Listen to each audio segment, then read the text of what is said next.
It's not energy transition, it's energy addition. While there's optimism about increasing oil and gas projects here in Canada as the U.S. continues its trade war, those here at the Global Energy Show say that the focus should not be on moving away from oil and gas, but rather using the industry to meet demand. There is no peak in oil demand on the horizon. OPEC Secretary General telling a crowd in Calgary that not only is global demand for oil growing, but it's far from reaching its peak. The core objective of the Paris Agreement is about reducing emissions, not choosing energy sources.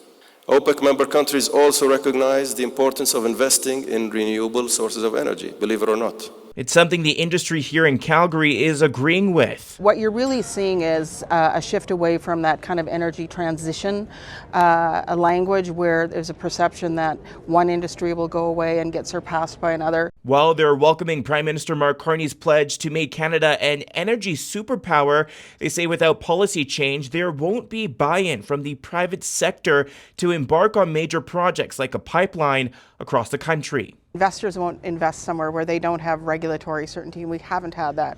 So I think the number one thing we need to focus on is really having a major policy reset. People are not yet optimistic. They'll be optimistic when they see what action the government takes that matches the words that they've spoken. Calgary's mayor says she spoke with OPEC's Secretary General about how Canada can play a bigger role in filling that energy demand, as she also calls for a more streamlined approach for approvals of projects. We need to understand the impact that we could have in places like Asian countries where they're currently using coal. In Calgary, Djan, City News.